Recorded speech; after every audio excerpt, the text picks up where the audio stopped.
This is just some data on the fact that we know today we're able to do analytes in the 1 nanogram per ml plus range. So reasonably sensitive immunoassays. We're working on trying to get even lower in the picogram per ml range, which will be able to expand then the kind of analyte testing that we're able to do.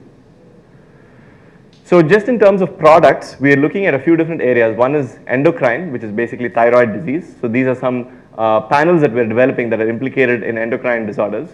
We're also looking at infertility clinics where, again, there's a need for point of care diagnostics simply because a lot of the clinical dose of drugs is dependent on the result of diagnostic tests. So typically what happens is somebody comes in the morning, they give their sample, then they have to come back again the next day because the result is used to decide the dose of a drug. So it would be very useful for that patient on the same day, especially if they're pregnant, for example, where they don't want to do multiple trips, to get a result so that then the doctor can waste multiple trips for the patient and for the doctors also. So that's one broad platform that we're developing that we're hoping to launch commercially close to the end of this year. Another interesting platform that I'd like to talk to you about, which is based on a local technology, and the reason that came up is chip manufacture in microfluidics at the industrial scale is not a trivial problem. So it's easy enough to make a few chips that work in the lab and so on. But the moment you want to make a product, you need something that's going to work 999 times out of 1,000, or maybe 9,999 out of 10,000, right? And you need to make a lot of these reliably and cheaply, especially if you're looking at something like the Indian market. And there's significant issues with this because it's a new technology coming out of academia into industry right now. And it's by no means a solved problem anywhere to make these chips really affordable, disposable. So one of the thoughts that we had is, can we look at locally available technologies that can maybe do some of the sophisticated things that microfluidics can do, but is a lot cheaper and is more scalable. So here is a picture of a sari.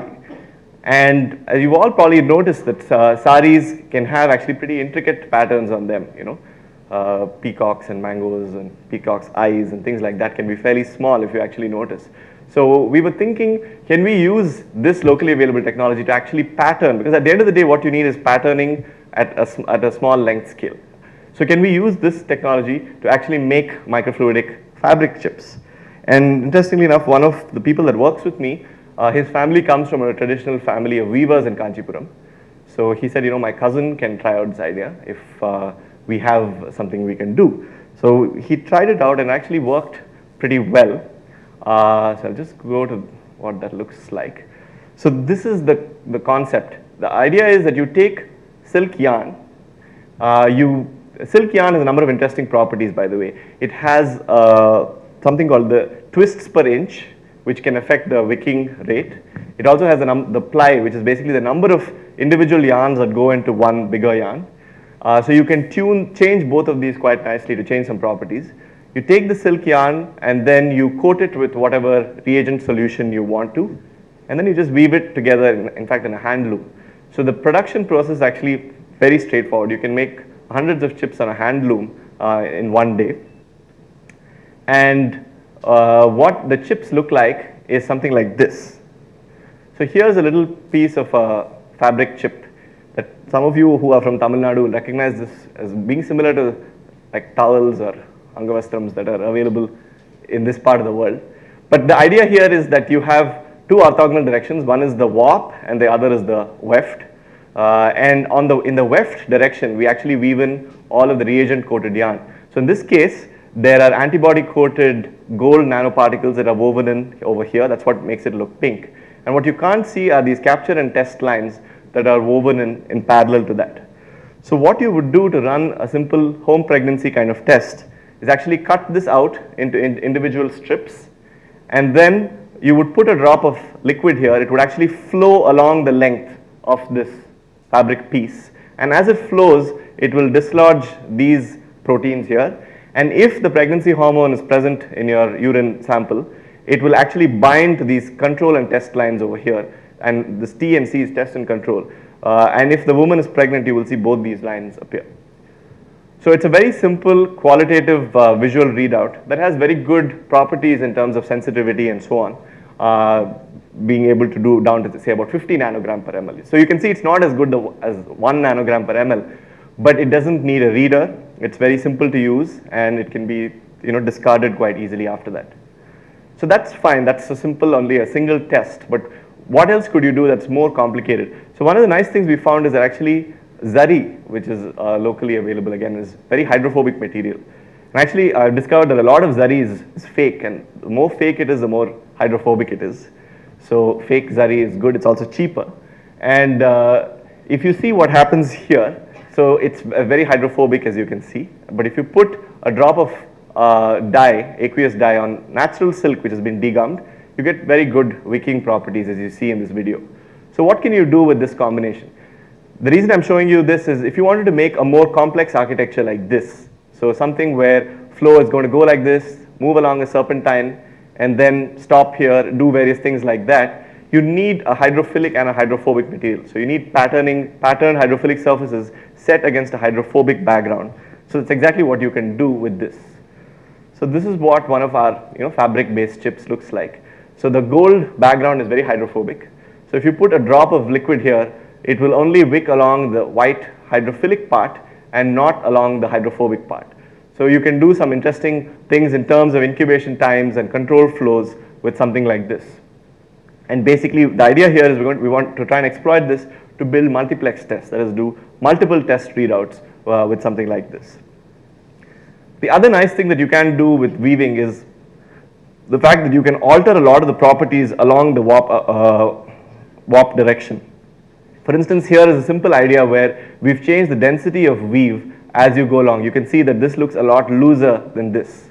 So with the result that you may have in the wicking properties a very high resistance to a low resistance, or you could do the inverse of a low resistance to high resistance, and you can get some sort of flow control. So normally, if any of you are aware of the Washburn equation, the velocity scales with the square root of the length, right? So it kind of plateaus off as it goes along. But with this sort of changing the resistance along the flow, you can get more linear, for example, properties. So velocity stays more constant in time, and potentially do other interesting things with this. So we're working on some of these right now. And the nice thing about this platform really is it's very affordable. You can do all of your reagent conjugation patterning in one go. It's not very expensive. It just uses a hand loom. And we think that it may be a nice case to build a socially relevant business model where you have hand loom weavers making a fairly sophisticated technology product, and can potentially get paid more for doing that.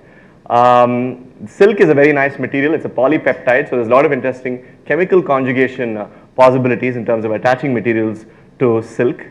There's a low environmental toll because you can just incinerate this instead of using plastic materials. And there's a kind of very interesting idea of maybe making wearable sensors. So for example, we're exploring right now ways of integrating these into diapers. So you can have a urine sample wick into a fabric and then give you very basic measurements on, say, things like glucose, bilirubin, and things like that. So there's some very interesting possibilities coming up in the near future. So that's the end of the technical part of my talk. How am I doing on time, by the way, Ashish? We can, okay. So now, since all of you bright young people are here, I wanted to give you some advice. And again, let me ask this question again. How many BTechs here? Okay, so quite a few. So let me make a confession to all the BTechs. I was a very average student at IIT, okay? I was not among the top of the class, very definitely very middling and average. In fact, I have Dr. Pushpamanam to thank for going abroad and doing my master's because he wrote me a nice recommendation. And what I want to tell you all is the fact that there were so many people that were much smarter than me, okay? And what I feel really sad about is that very few of them today are doing any science and engineering. And I feel if I could do a little bit of work like this, how much more they'd all have been able to do given their much quicker grasp of things. So I want you all to take a deep breath before you go off to a management consulting or an investment banking job, because I think there's a lot of exciting possibilities in science and technology, and it's a real tragic loss of our human resources for so many people, so many good, talented people not to be doing in science and technology. So having said that, I think one of the really exciting things for you all to do is do a startup, okay? You're in a place like IIT, so I think if you're motivated by science and technology related ideas, I just wanted to give you a little bit of advice about how you would do something like this. and these are the different stages of actually going through a startup, starting from an idea, showing a proof of concept, building a business plan, getting funding, building a team, executing and manufacturing, and finally, the thing that as technology people we all tend to neglect, sales and marketing, right? All the fluffy stuff. But that's where you spend most of your money. And you may have the best product in the world, but a general rule of thumb is that 2/3 of the total money spent is actually going to be spent on sales and marketing, and only about 1/3 on developing a technology product. That's something very important to keep in mind. And so how do you do this startup in the technology space, right? And ideas are really aplenty today. And I think one of the criminal mistakes, by the way, to make with ideas is to believe an idea is your own without going to Google, right? And today, with the availability of all of this information on the internet, if you have a good idea, the first thing you should do is check whether somebody's already thought about it. And there's usually no idea exists in a vacuum, right? There's something probably in the near neighborhood. So you want to inform yourself better so that you can actually differentiate whatever you're making, so the nuances of it are tuned to a market that you're going after, right? So that's something very important to do. And from a venture capitalist point of view, having talked to a few venture capitalists before, I can tell you that especially in India, many of them view technology as very, very high risk and basically not worth it. Unless it's kind of maybe more IT related, very, very quick turnaround time, right? People have a fairly short time frame in mind in terms of making their money back, especially in India. Some people will say, oh, can I make my money back in 6 months, 9 months, 1 year? Technology development takes years. We don't make any money today, by the way. And we have to pay salaries and do all of these things. So you need your investors to have patience. And so you really have to convince them that A, you're capable of building a technology, and B, actually selling it to somebody who's going to pay money for it. So very important things. And one kind of plea, and one of the reasons I'm happy to be here in IIT Madras is I think a lot of high-risk ideas have to be done in academia, not in startups, right? Taxpayer money is the best way to fund blue sky ideas, really radical things. And there's all of you bright people here, so that's the best way to actually try out something, because, failure doesn't mean anything. Okay, you tried out an interesting idea, maybe you can even publish a paper.